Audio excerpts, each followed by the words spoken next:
person, but we will do our best here on Zoom. So we are lucky to have Tammy Ward, our city councilwoman, here with us today. And she is from the Northwest District 4. We also have Miki Esposito, who is the Senior Policy Advisor to the Mayor with a focus on the Lincoln's Environmental Action Plan. We also have Lynn Johnson, who heads up the Parks and Rec Department, and Dan Marvin, who heads up Urban Development. So we are excited. What we're going to do today is we're going to have each of our guests share with us maybe 5 minutes or so about what's happening in their department, in their area. And then from there, we will take questions and I don't know, Randy, do you suggest we do questions at the very end or after each of our guests? I would suggest we do them after each guest, just for a couple minutes, and then maybe at the end we can do a little more general. Okay, sounds good.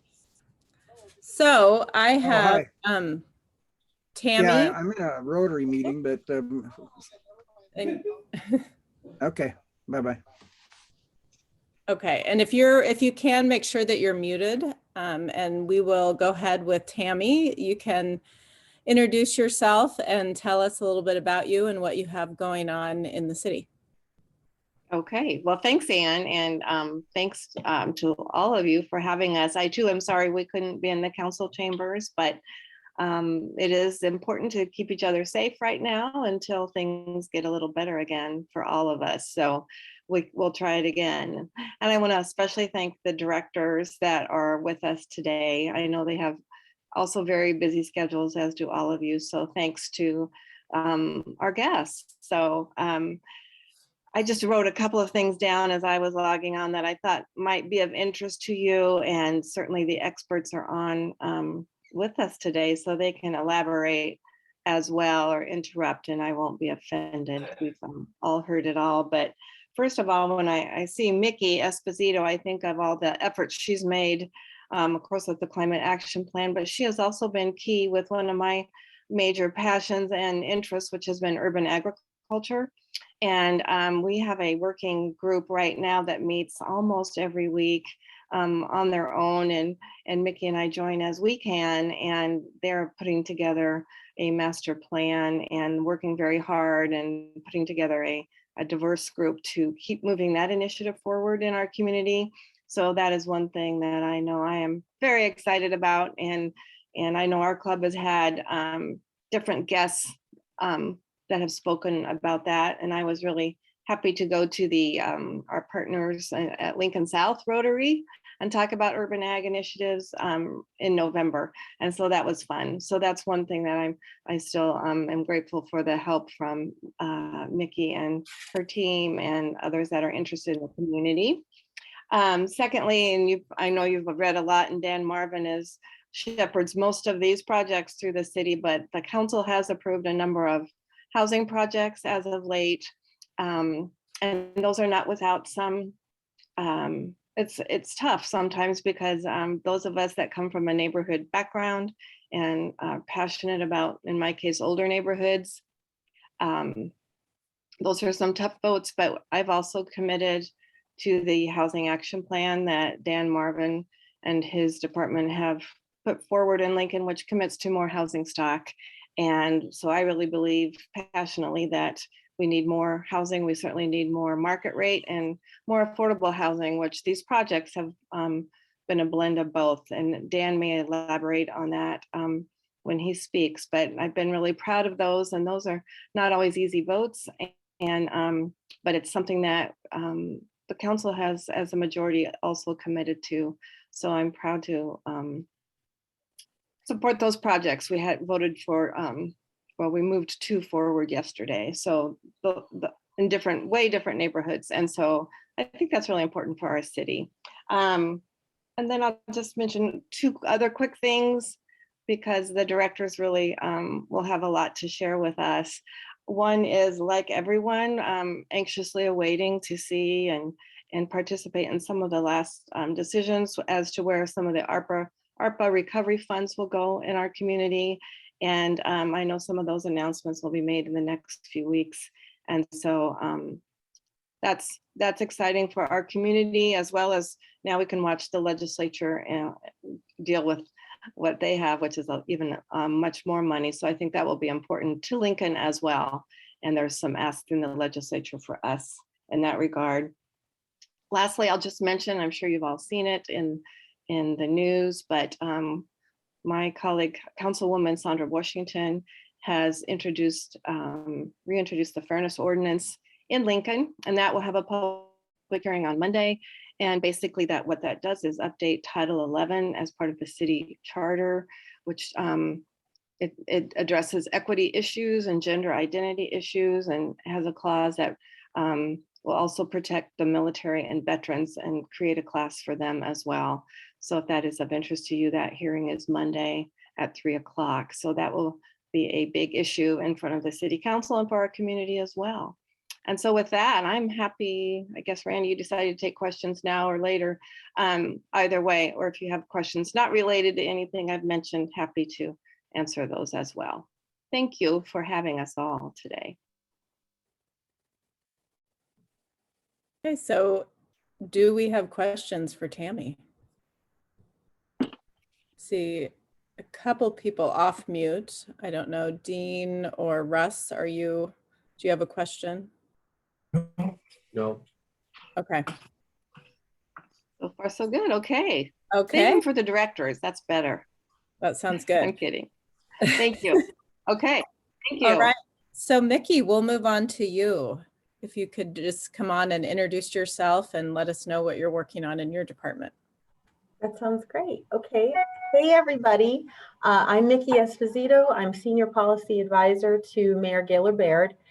You might have remembered me. I used to serve as Director of Lincoln Transportation and Utilities, and now have since taken this position, which has been so fun. It allows me to really deep dive into something that I'm truly passionate about. I have a background in environmental law and policy, and I have just been loving this climate work.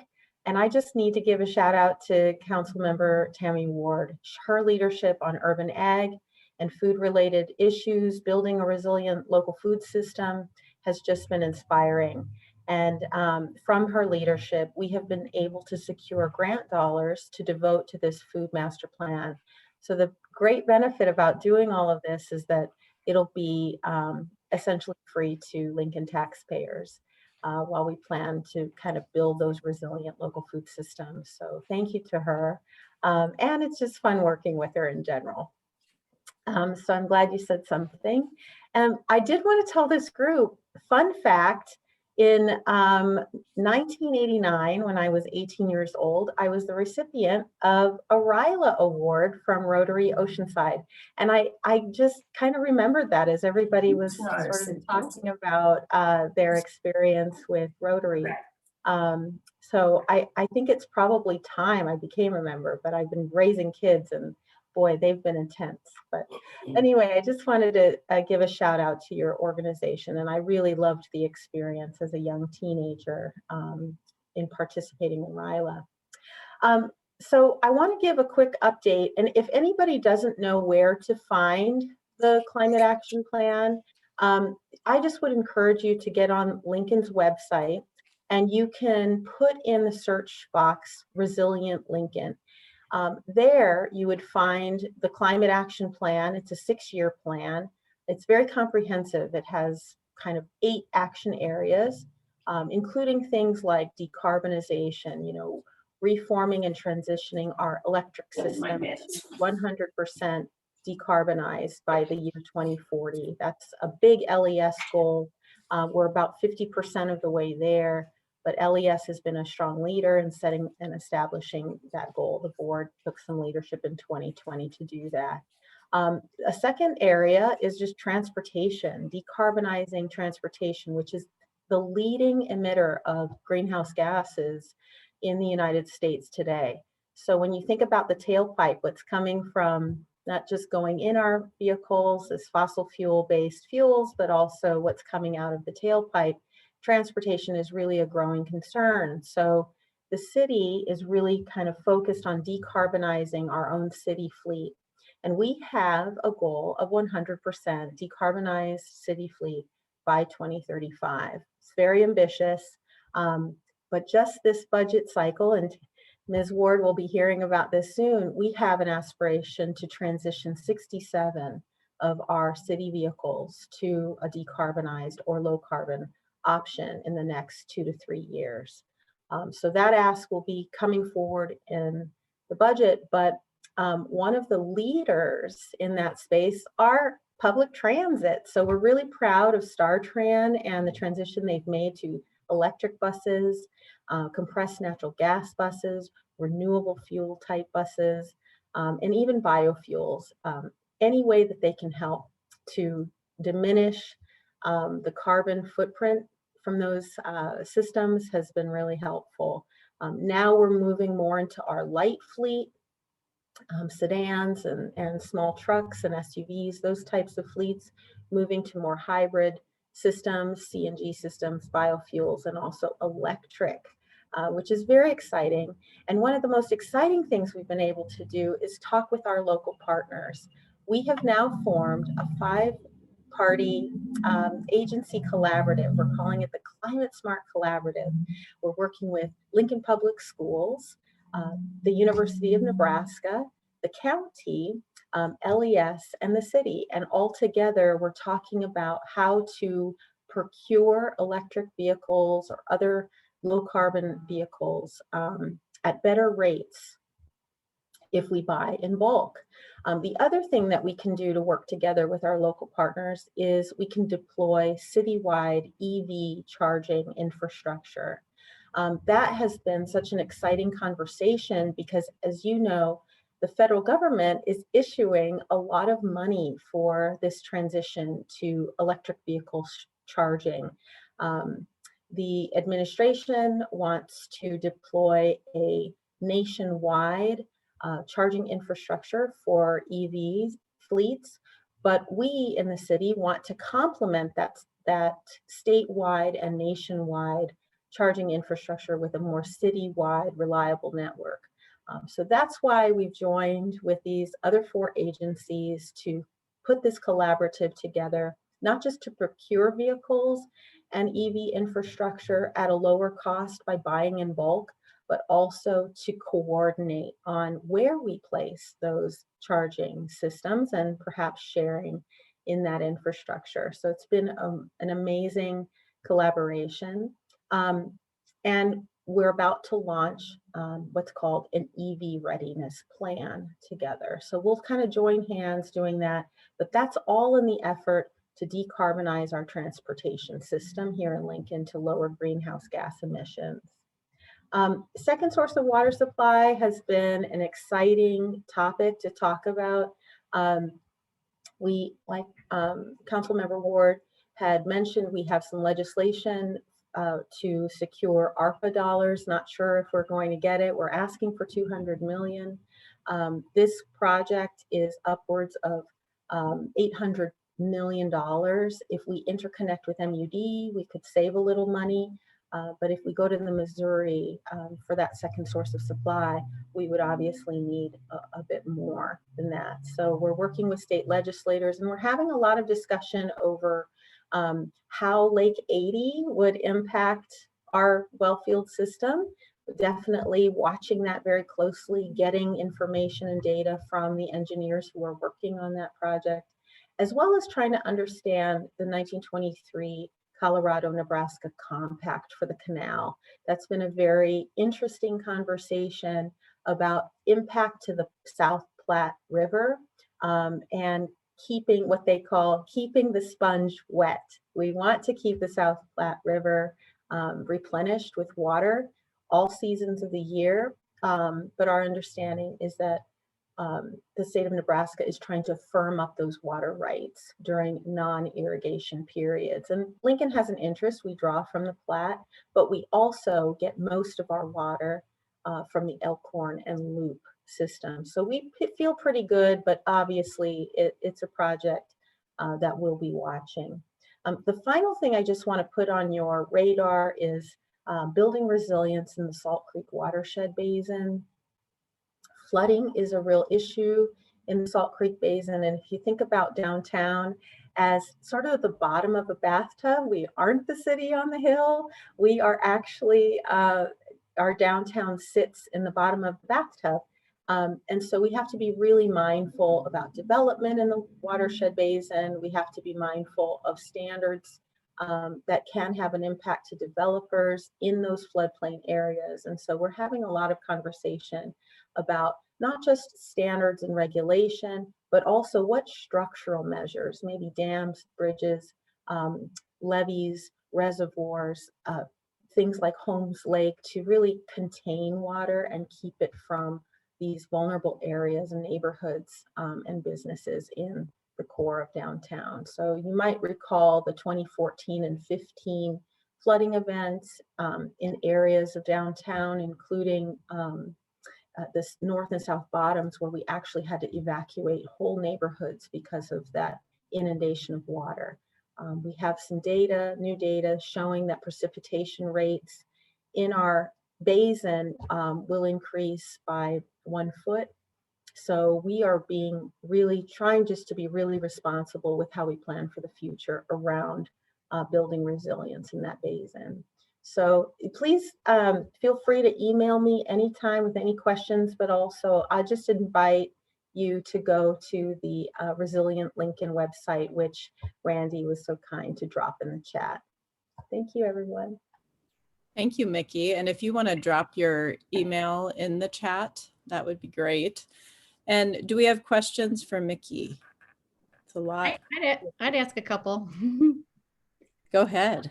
Okay, so we live just north of the old Shopko at Highway 2 and 27th Street, and just heard we were just on our neighborhood was on a Zoom with the developers and the attorney for that project.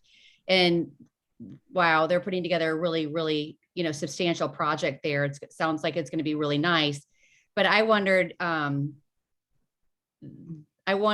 your perspective, like if you had your wish list, what would you hope to see in that building? I mean, they already mentioned, of course, they're going to have charging stations, but we asked about renewables and they said, of course, I think they're thinking that obviously LES is moving towards, a non-carbon neutral situation. So I don't think they definitely didn't, they definitely responded with, probably anything else would be too expensive. I didn't sense that there was any, I don't want to be judgmental. I didn't sense there was a lot of other evaluations, going on. So I was curious though, if you had your wish list, what would you hope that they would do? Lisa, that's a great question, because, all of this is really scalable. And it can go from minimal investments, things like what you plant on site, to make it an attractive, beautiful, welcoming place. So instead of, kind of non-native bushes and trees, we can talk to Lynn about what's more native to our neck of the woods here in Nebraska, more sustainable, drought tolerant types of landscaping, and things that would be more resilient to even pests, so they wouldn't require a lot of chemical applications. So something really kind of low investment, but really reaps a lot of benefit. Grass, trees, having parking lots that aren't just surface based, but have shade from trees. And Lynn, I know his staff is amazing at that during the development process to guide people toward those choices. Just not creating a lot of heat, from large parking lots and a lot of concrete and sidewalk areas, and offsetting that with sort of what you plant. In the building itself, building performance, investing in things like automated building systems. We have them in our homes, like a Nest, that really regulate heating and cooling within your home or your business.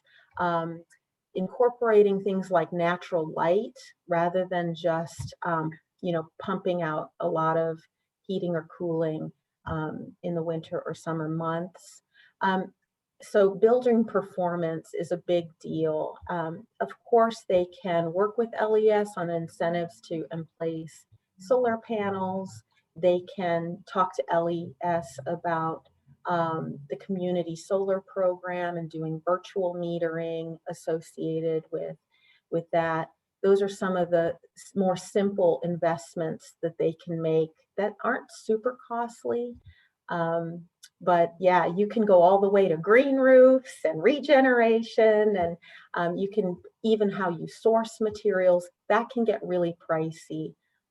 So, you know, but I just want people to know that making the right choices for particular developments or buildings, it's all scalable and you can make it match your budget. We also have a gentleman on the call, Mr. Dan Marvin, who, if it's a TIF project, you can talk to in more depth about those climate and sustainable investments and using TIF for that purpose. So they mentioned they were going to pursue TIF. Okay. So that's interesting. And then I guess I know there are other ones that want to ask questions, but like in the review process, when they come to the planning commission, are there some kind of criteria to not just hope to see these things, but that maybe I know no one wants to be regulated, but like how we can get them to incorporate them more than just a hope? Yeah, we really have a lot of incentives for these kinds of things. And as I mentioned, TIF is a huge one. We also have stormwater incentives. So if anyone is interested in more green infrastructure projects, including paving systems, sort of natural infiltration pavers, or systems and infrastructure that capture stormwater on site rather than draining it all off into Beal Slough, which is nearby. You know, we have an incredible watershed management division that the developers can work with. We have a lot of requirements and mandates for drainage ways, to protect drainage ways. So I'm really comfortable and confident with those rules. But I would tap into Dan's programs, and he can connect you even with watershed folks on incentives for green infrastructure.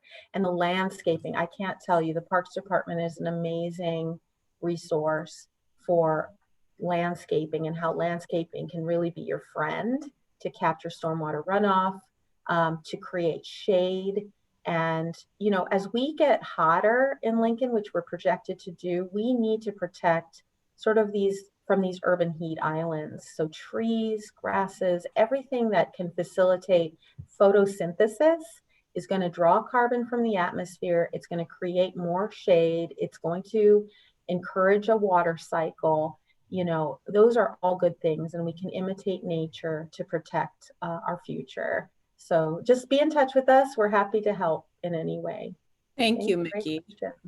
And Lynn, I know you were referenced several times there. We're going to move on to you. If you could introduce yourself and let us know what's happening in the Parks Department. Yeah, good afternoon, everybody. Lynn Johnson. I'm the director of the Parks and Recreation Department, and I always appreciate the opportunity to meet with Rotary 14. And we've had a number of wonderful partnerships that we've been able to develop as a result of the efforts and the involvement of Rotary 14. I'm going to do kind of a quick overview of what we do and then talk about some new projects or some things that are related to those. We manage about 7,000 acres of land. About half of that is natural resource areas. And that really occurs predominantly in three areas. One is Wilderness Park. Miki talked a little bit about floodplain management, about floodwater management. And Wilderness Park is a non-structural approach to floodplain management. It really preserves the floodplain upstream from downtown Lincoln and provides water storage capacity. As you know, it's also used for recreation. And we last summer developed a plan for making Wilderness Park more user-friendly, for doing some wayfinding improvements in the park, and for improving some of the bridges that are now aging out and need to be replaced. And the Lincoln Parks Foundation is engaged in a fundraising campaign to raise a little over $2 million to implement that plan. So we're very pleased to work with them. The other two areas that we really focus on in terms of natural resource areas, one is preserving saline wetland areas along Little Salt Creek and then along Rock Creek to the north. That's been a project that's been going on for more than 20 years now, and it's really piecing together a preservation plan for those saline wetland areas that are really part of Lincoln's heritage. And we use a voluntary approach of working with landowners to acquire either the land or conservation easements on that land. A newer project is preserving prairie, both native prairie and some reestablished prairie between the Piners Park Nature Center and Spring Creek Audubon Prairie south of Denton. And that's an ongoing project that we have there. Lincoln has 137 parks. One of the things that I think is significant about Lincoln's parks is how accessible it is. One of the new standards that is used for sort of measuring access is what percentage of your population is within a 10-minute walk of a park. And about 90% of Lincoln's population is within a 10-minute walk of a park. And that ranks us very high nationally in terms of accessibility. To accomplish that, as Lincoln grows, we are adding about one neighborhood park every year.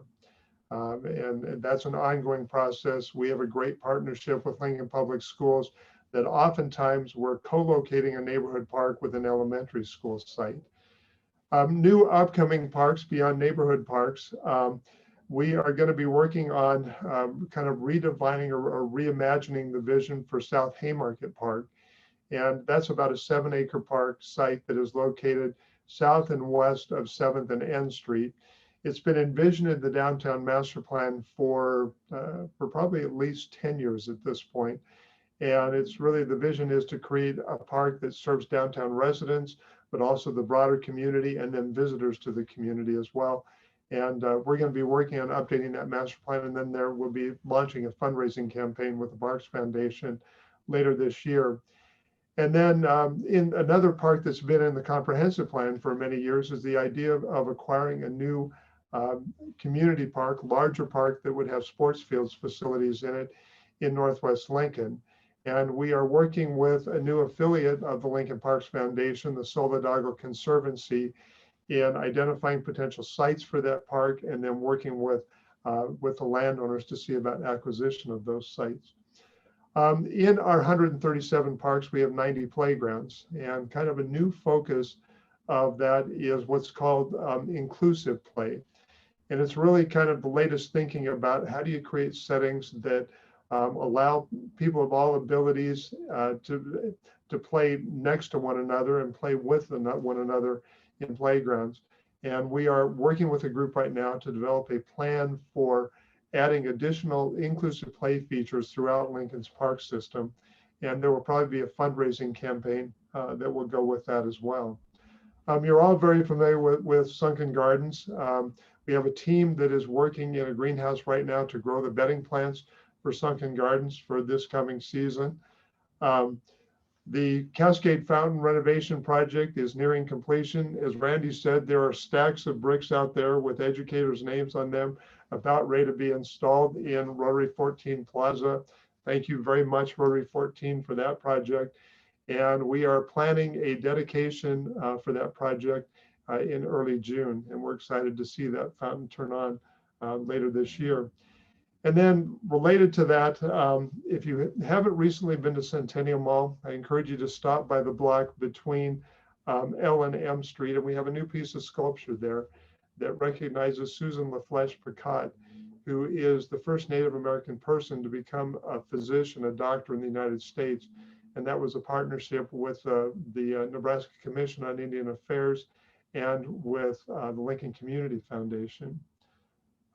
We have 4 dog runs in Lincoln, 1 in each quadrant of the city. The next dog run will probably be downtown. We're envisioning that there will be a dog run in the South Haymarket Park project that I talked about. We have 134 miles of trails in Lincoln. The goal is to have every resident within about a mile of a trail. So we are continuing to build trails as Lincoln grows. And the next major piece of trail will be what we call the Beale Slough Trail. And it will connect at 56th Street, just north of Pine Lake Road, down to along Beale Slough, down to 70th Street at Yankee Hill Road. And that project should be completed in 2023. Looking at time here. I'm going to jump down to recreation centers. We have 6 recreation centers in Lincoln. A project that is in motion as we speak is developers replacement of the Air Park Recreation Center out at Air Park. That facility is in a 50-plus-year-old, really 60-plus-year-old facility that was a recreation center at the Lincoln Air Force Base. And we're going to be building a new recreation center next to Arnold Elementary School. at Mike Scholl Drive and Northwest 48th Street. And we're going to be co-locating a library with that recreation center. And that's the first time we've been able to do that here in Lincoln. And we're pretty excited about that. Some other projects that other things I might talk about, we manage about 116,000 public trees. About 84,000 of those we designate as street trees. We have our ongoing emerald ash borer response and recovery program going on. We're removing about 800 ash trees a year. We're replanting trees. And we're coming up to that time of year that if you have ash trees that are either street trees next to your property or ash trees on your personal property, you might be thinking about treating those to protect those and extend their life as emerald ash borer becomes more prevalent here in Lincoln.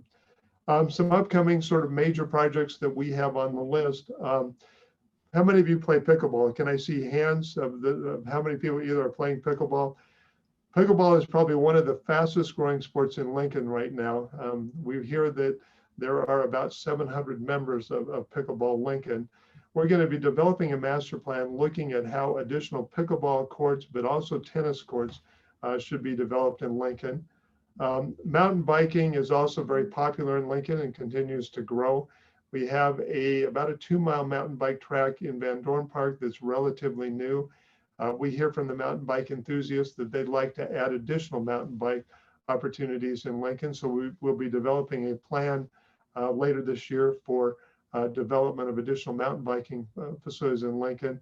And some communities are really thinking about that as an economic development tool, as a way to encourage younger employees, younger professionals to either stay in the community or come to the community because of those types of opportunities. And I'll put in a shameless plug that we're on that, we're right at the beginning of that season when we are trying to hire someplace between 500 and 600 seasonal employees to be working in parks, at golf courses, at recreation centers, in summer day camps, and at pools.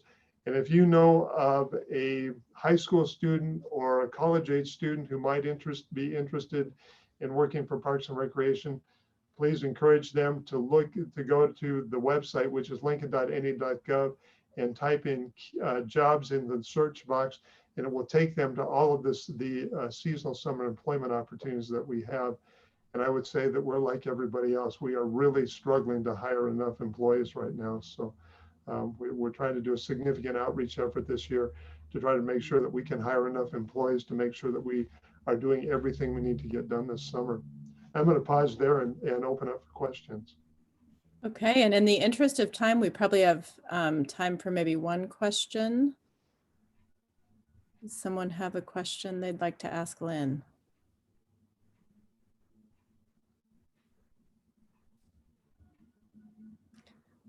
Okay, well, I'm going to put a plug in for more indoor tennis courts. How about that?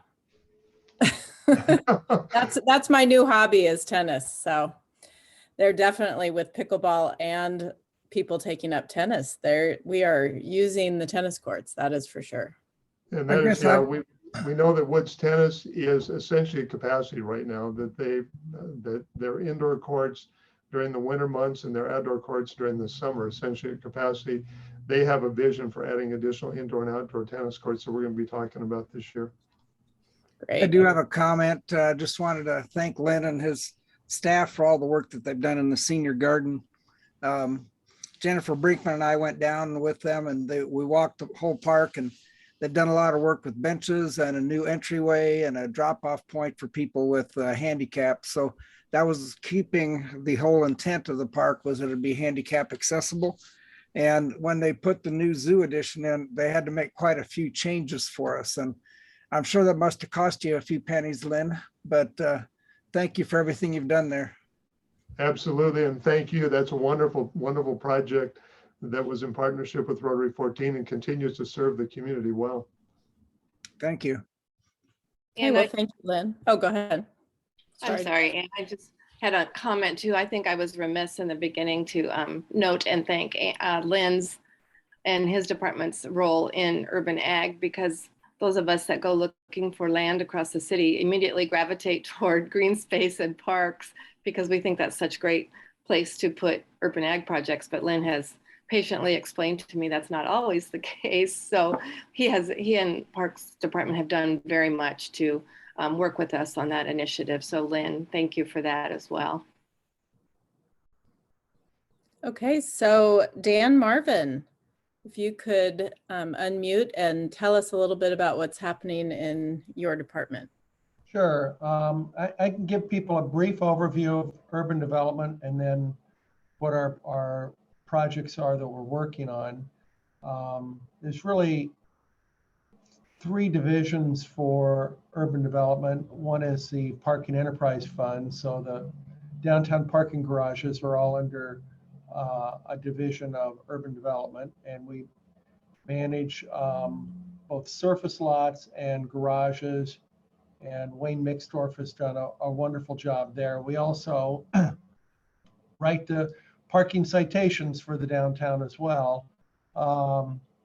So that's a large component, and it is an area that probably was the most COVID impacted department in all of city government. We had very few parkers right after the outbreak of COVID. Another division is we administer all of the Cdbg funds and ESG funds for home funds, federally provided funds for housing and urban development. And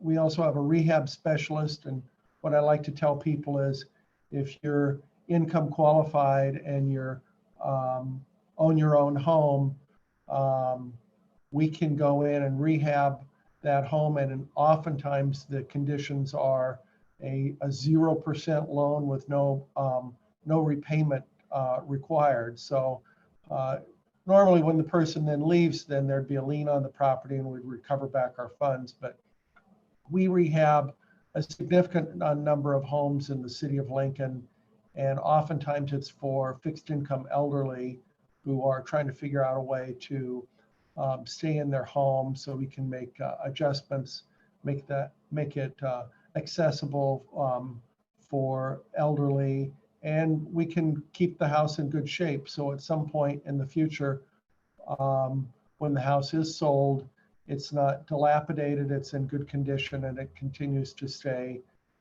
as a viable home for residents of Lincoln. And then the third component is we are charged with bringing forward the redevelopment plans for the city of Lincoln. So there was a project mentioned at 27th and Highway 2. We would be the lead agency on dealing with the developer on that project and the components that are in that redevelopment plan. And as Councilperson Ward suggested, TIF becomes a tool in creating compliance and crafting the terms and conditions of that redevelopment agreement. Obviously, there's give and take on things like that, but I think that that's a positive role that we can play in shaping the future of the city. Recently, we've been administering emergency rental assistance, ERA dollars. Since that program started, we have paid out $20,800,000 to citizens in Lincoln who are suffering the ability to meet their rent payments, and that's affected 6,900 households in the city of Lincoln. We brought forward to City Council and reviewed an affordable housing action plan. That's a large area of work that we are using all the resources of our department to help bring additional affordable units. We had at council yesterday 2 applications for low-income housing tax credit projects.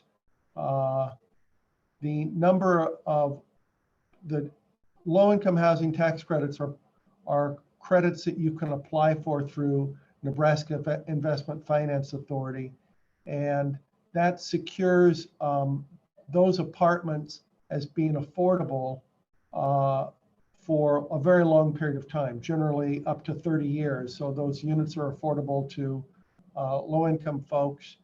And we have helped bring forward to council 3 projects like that last year. And what was before council yesterday were 2 additional projects. The previous 10 years prior to the Affordable Housing Action Plan, there had only been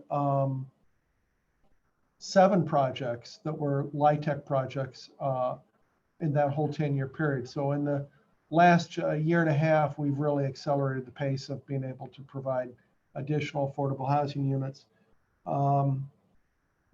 We use tax increment financing in a variety of different ways.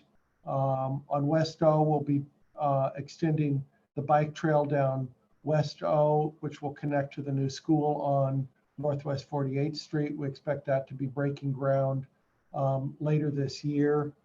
We're doing a streetscape redesign for O Street.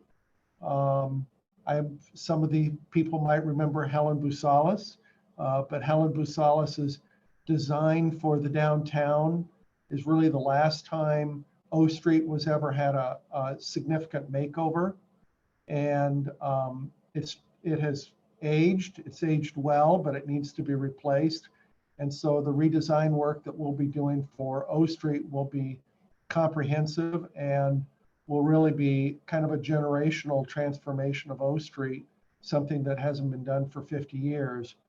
So we'll be shepherding that project over the next several years. One of the efforts that we have on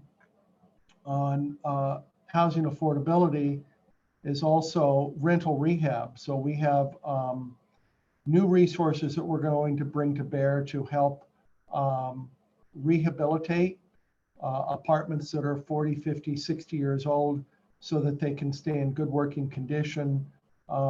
We've been working with a group of landlords and tenants to identify what are the items that are in an apartment that are most common to be problematic for providing quality, affordable housing. And sometimes that's leaky windows, leaky doors, high heating bills, a variety of different things, which again, I think help with the action plan on the affordability, but also it lowers the footprint, the carbon footprint of some of these buildings that are older. And so we'll be working and partnering with Lincoln Electric System and a number of other individuals across the city to help revitalize older apartment buildings and make them more energy efficient, improve the quality of housing that way. We're going to have a creative project that will be, we've got the bid out for, we'll probably be doing some installation underneath Rosa Parks over between 7th and 8th Street. We'll have a small little basketball court underneath the bridge. It's primarily a parking project, but it will serve as a beacon to attract additional development in what we call Haymarket South. We took the first project, which is an expansion of the J.A. Woolen building, which is along the park that Lynn was talking about earlier. We think that the development under Rosa Parks will serve as a tool to incentivize people to look farther south for redevelopment opportunities in another part of Haymarket. The Highway 2 project is a blighted area that we will be taking to Planning Commission that will blight it, which will allow us to use the tool of tax increment financing. One of the things that I think we have to reimagine how we do some of our neighborhood shopping centers in light of competition that you see from online and Amazon. How do we reimagine strip centers so that they can be revitalized and still play a vital role for our neighborhoods? I think what the project that would be brought forward on Highway 2 also serves another goal, which will be infill development. The comprehensive plan that was just reviewed and passed by City Council encourages that 25% of the new housing units that we're going to build within the city happen within the existing boundaries of our city, that we don't annex and build out, that we also build in.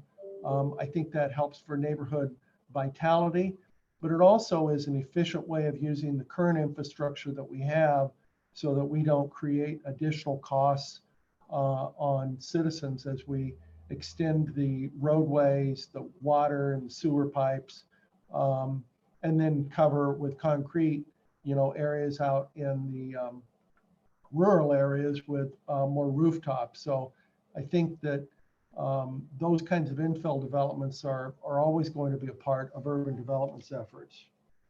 I might stop there and open it up to any questions if there are any. Yes, thank you. That was a great overview. Do we have anyone who would like to ask a question? Dean? And what about an update on the housing project wrapped around the Sharp building? It's right across from my gallery. I'm always curious about Sure. what that So- project is entailing and what the timeline is. So as you can imagine, material costs, steel, all of these different things have thrown a challenge for that particular development. Last time I had a conversation with the developer on that, they do have a contractor on board. They're getting pricing. They have a mismatch of between what their finances can support and what the building is, but it was not huge. And the architects that I had visited with on that seemed that they were going to be able to close the gap on that. And they thought within a month or two, they'd have some more conversations with our department about the timing of when they bring that building forward. But we were excited about that building when it came. I don't know if other people on the call are aware, but would have been the first high-rise, other than Lead Place, but this would be a high-rise in the core of the downtown, 200 residents, high amenity apartment complex, and we're hopeful that they can, solve the hurdles that they face with construction costs. Thank you, Dan. I have a question. Could I ask? Is there still time? Sure. Wondered, and I hope I didn't miss it, Dan, if you could say anything about the status of the Central Library project. The Central Library. So we have been, one of the projects that we took to council yesterday is White Lotus Group is building on the same site as the Pershing Library, or where the library would go. And we've been in discussions with the library and with White Lotus Group about the phasing and the process of moving forward.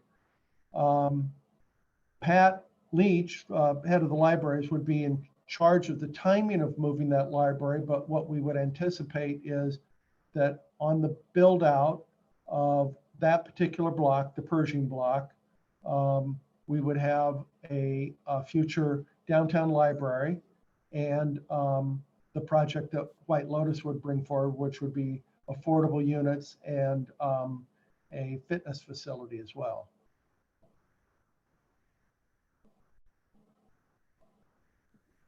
Okay. Oh, did we have one more question? Okay. Randy, you want to close us out? I just want to say thank you to Tammy for helping put this together. And I know Miki had to leave because she had another meeting, but thank her. And Lynn and Dan, it just gives me an even deeper appreciation for what a great city we have, because we have great leaders like all of you. And thank you very much for taking the time to meet with us today. I have recorded this and I will share it on the Rotary 14 Facebook site. And I'll send you guys links so you can share the word with folks. But it's impressive to hear about what's going on in our city. So Rotary 14 engagement group called the O2s is officially concluded for the day. Take care.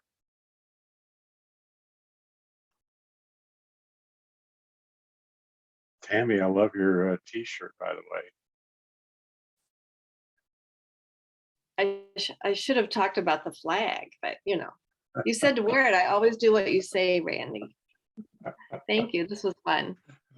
Thank you. Bye-bye. I ordered my t-shirt.